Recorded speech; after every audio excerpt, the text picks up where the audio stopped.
वृश्चिक एस्ट्रो के प्रिय दर्शकों, जरा ध्यान से सुनिए। बहुत सारे लोग हमसे मिलते हैं और कहते हैं कि गुरुजी, हमारे जीवन में पैसे की बहुत तंगी है। हम पैसे के लिए बहुत परेशान हैं, कर्जे से भी परेशान हैं, काम डूबता जा रहा है, कुछ समझ में नहीं आ रहा। तो हम उनसे कहते हैं कि उपाय करिए, क्रियाएं करिए, कुंडली दिखाइए और श्री यंत्र भी लाकर रख लीजिए अपने घर में और उसका पूजन करिए। तो कहते हैं कि हमारे घर में तो श्री यंत्र पहले से ही रखा है, हम उसकी पूजा भी करते हैं।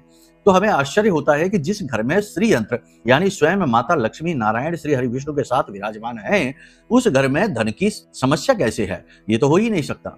तो बाद में जब ज्यादा पूछो तो पता लगता है कि उन्होंने ऐसे ही किसी से ले लिया था या दुकान से लेकर आए थे और रख लिया था। आप समझो कि श्री यंत्र एक मशीन है, इसीलिए तो इसे यंत्र कहते हैं। यंत्र यानी कि एक उपकरण, और इसका काम है कि माता लक्ष्मी की ऊर्जा को एक्टिवेट करना और रेडिएट करना, यानी कि जहां भी ये रखा है वहां चारों तरफ फैलाना। अब ये यंत्र काम कब करेगा? काम करेगा जब इसे सही तरीके से मंत्रों के उच्चारण के द्वारा एक्टिवेट किया जाएगा, जागृत।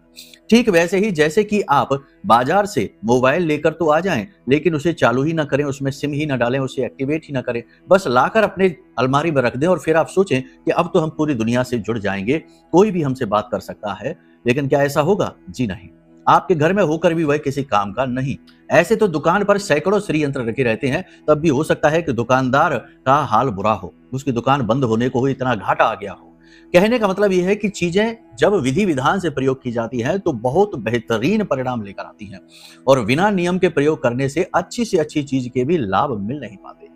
तो कहने का मतलब यह है कि श्री यंत्र जो है वह ठीक से एक्टिवेट किया गया हो तो काम करता ही करता है। लक्ष्मी का चाहे जैसा बंधन हो गया हो, चाहे कुंडली में योग अच्छे ना हो, चाहे नकारात्मकता जीवन में कितनी भी हो, लेकिन धन संपत्ति की कमी नहीं हो सकती है। जी हाँ, इसीलिए तो इसे यंत्रों का राजा कहा जाता है, यंत्र राज कहा जाता है। तो आप अपना जागृत अभिमंत्रित श्री यंत्र यदि चाहें तो हमसे ले सकते हैं। हमने पिछली नवरात्रि में कुछ एक यंत्र जागृत किए हैं, अभिमंत्रित किए हैं, कुछ बचे हैं, आप चाहें तो अपना मंगवा लें। वैसे तो डेली लोग तमाम तरीकों से हमसे अपने यंत्र मंगवा ही रहे हैं, सोशल मीडिया प्लेटफॉर्म से, अलग अलग जगहों से। आपके लिए भी हमने सोचा कि यह मौका उपलब्ध करा देते हैं। अब सिर्फ यंत्र मंगाना ही नहीं है, इसे कैसे रखना है, कैसे पूजन करना है और कैसे समय समय पर इसकी ऊर्जा का वर्धन करना है, क्योंकि इसकी भी ऊर्जा धीमे धीमे कमजोर पड़ने लगती है। निगेटिविटी संसार में हर तरफ भरी पड़ी है, इस पर भी प्रभाव डालती है। तो समय समय पर कुछ क्रियाएं करके इसकी ऊर्जा को बढ़ाना पड़ता है।